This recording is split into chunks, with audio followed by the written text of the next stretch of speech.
So one of my viewers asked me if I would watch this video. It's called "This Should Be the Standard for Normal Cities," and this is Warsaw, and I believe it's about the metro system in Warsaw.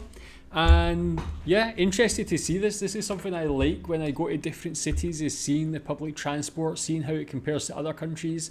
I just recently visited Tokyo and they have an amazing metro system, train system.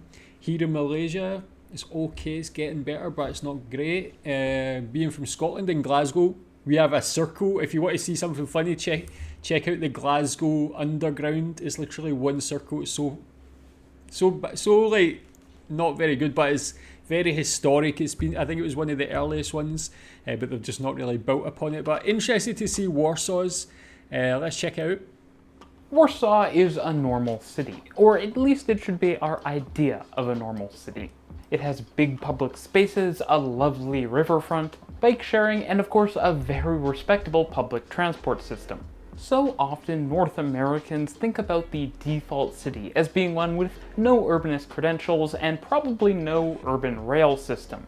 Only special very large cities like New York, Chicago, Tokyo, or Paris would be blessed with such nice urbanist spots and urban transportation systems. But a city like Warsaw is a great example of why that's not true, and it provides a great standard that medium-sized cities all over the place can hold themselves to. So let's look at this underappreciated Central European transit city. Yeah, this would be definitely something I want to see because, again, like being from Glasgow, which I would consider not to be a big city, of course, like Tokyo or London, but to be one of those more mid-sized cities, and I feel like we're underserved with our metro system. It's like, again, it's got a lot of history, but it just doesn't cover much of the city. Again, it's one circle. So interested to see how Warsaw's done it, and like maybe something somewhere like Glasgow can learn from.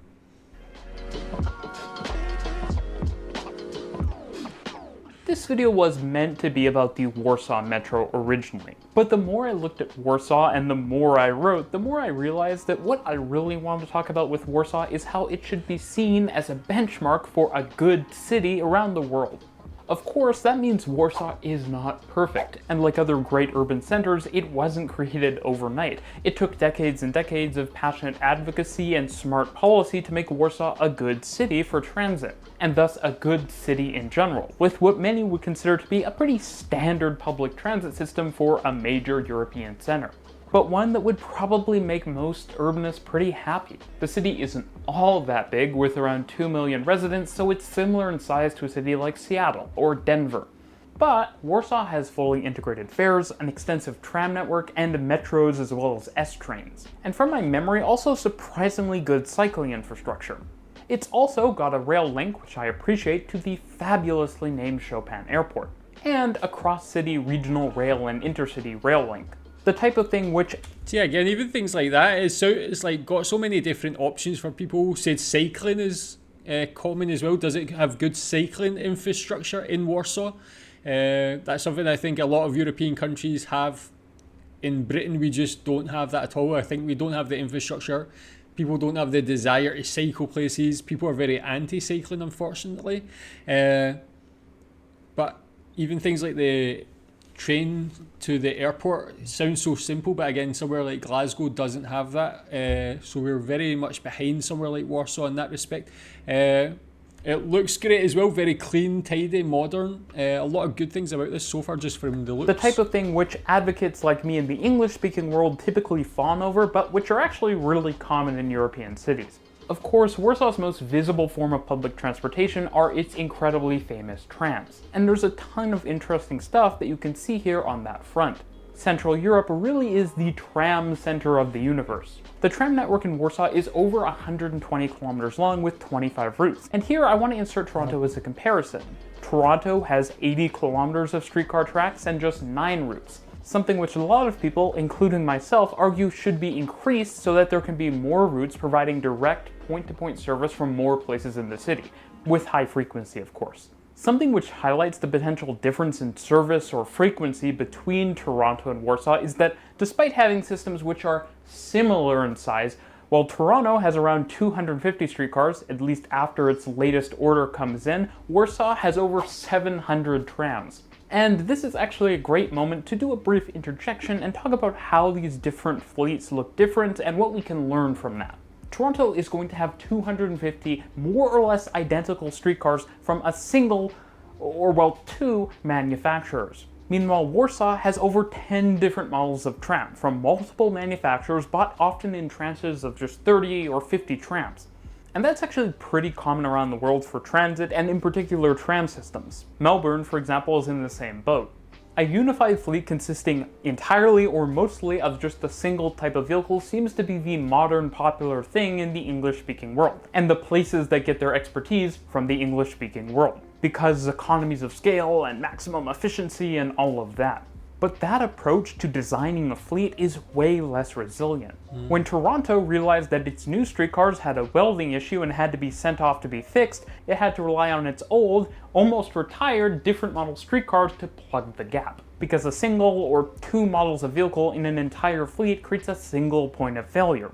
If Toronto realized it had another problem with the streetcars and had to ship them back to Quebec to be fixed, well, that would be a huge problem today, and it might mean streetcar service just needs to be shut down, something which happens with incredibly frustrating frequency in this city. But of course, that's not just limited to Toronto. In DC, whose metro fleet has become more and more homogeneous with time, the newest model of metro train they have was discovered to have a problem. And because it made up such a huge portion of their fleet, well, service had to be massively cut back for months upon months as trains were repaired. Now, the main downside of Warsaw's tram system is that, like other Central European tram systems from Budapest to Prague, the system feels old in its infrastructure and its vehicles, and aesthetically it's not going to win any competitions with Paris. Coupling up high-floor trams is cool, but it's starting to feel a bit old. Fortunately though, Warsaw is addressing this. It's recently ordered a new fleet of modern-looking trams from none other than Hyundai Rotem, and that actually makes me less worried about the fact that Edmonton chose Hyundai for their new trams on their Western Light Rail route.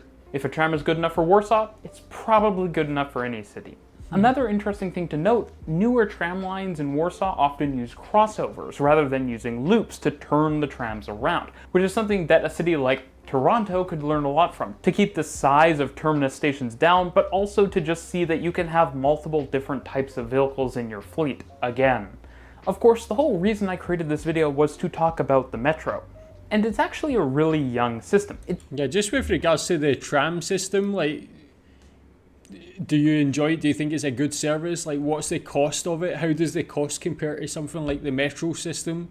Why would you take one or the other? I guess coverage is going to be probably the main reason, but would you go for one over the other based on cost or quality?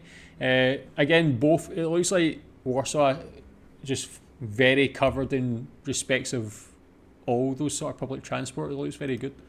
And it's actually a really young system. It didn't start operating until 1995. But it's been quite impressive how consistently the system has grown, a couple stations at a time, every couple of years until the present. Which is exactly how you should expand a transit system if you want it to be cost effective. Avoid mega projects, incremental improvement. Ridership has also been growing steadily, and if the Warsaw Metro was in the United States today, it would be the second most used rapid transit system in the country, despite having just 2 lines and being entirely underground. But it's not actually the ridership or the impressive growth of the system that impresses me the most. It's the smaller things. The Warsaw Metro has great integration between trams and metro, but without breaking the bank, which is something that Toronto, a city which also often has good integration, could learn a lot from. In Warsaw, typically the approach to integrating trams with metro is less tram tunnels and more conveniently located subway entrances directly off the tram platform with wide staircases. There's even typically multiple entrances so that people from either tram track and platform can board without crossing the street. Another feature that I really appreciate are these stations. They're not over the top. Yeah, just with regards to that, I mean, that just is sensible planning. You think more countries would do something like it's a problem here in Malaysia is there's not much connectivity between different modes of transport. So if you get off at one like LRT station, you need to walk to another thing, and the weather here is so hot that it becomes difficult, and it's just not very thought together thinking. Japan, for instance, was like so connected to everything. It was so easy, so good, well marked, and everything was connected. Sometimes you need to walk a little bit, but it's all undercover, and it's it all just works even though it's so big. So it's cool to see like the system in Warsaw is very well planned as well. I really appreciate are these stations. They're not over the top, there's not multiple giant pavilion buildings, most entrances are simply a staircase from the street, and yet the simple designs are still very attractive. And probably more importantly in this age of incredibly expensive transit, cost effective. And of course, since it's a modern system, you have 6-car long modern metro trains, mostly with 750 volt DC bottom contact third rail. I say this because the Warsaw Metro has this mix of incredibly old Soviet era cars, which are super retro, and then really nice modern Siemens Metro cars, and also ones from Skoda. Now, I can't comment about the reliability of Skoda's Metro trains, but they look really, really nice. Look cool. And I can actually say generally, Skoda's new vehicles, from their trams to their trains, all look really good. I never knew Skoda produced these. I know obviously Skoda made cars and they still make cars, of course. It was like in the 80s they had this reputation for being a bit basic, but over the last couple of decades the cars have improved. And looking at this, pretty impressive, like the offering they've got. I can't speak to their reliability, but they look good. Now, if you expected me to only sing Warsaw's praises, I do have some criticisms. Like any system, the metro isn't perfect, and the walk from the central train station to the central metro stations, there are two because the train station is kind of located in the corner that is formed by the two metro lines, are about half a kilometer, which is a really long way to walk with a bag, for example. That being said, on the whole, Warsaw has really good public transportation, and I can only imagine that with a few more lines, which are planned, a few more new trams, which are coming, and just more bike infrastructure in general, which feels inevitable, Warsaw will be a pretty unimpeachable transit city, and that's how most cities should be. Thanks for watching. Yeah, excellent video, and again, I like the strategy of doing it in stages, not like over promising and saying like let's just do all this stuff at one time. It's like incrementally building and just making a system that makes sense, that's functional, that works, using good products like good carriages, and just again, like even though it's like simply designed, it still looks pretty cool, man, and like looks nice, doesn't need to be over the top fancy or anything like that. So yeah, really interesting. Tell me if you're from Warsaw, what you think about it, if you've visited there, how easy it is to use, and just your general thoughts. Thanks.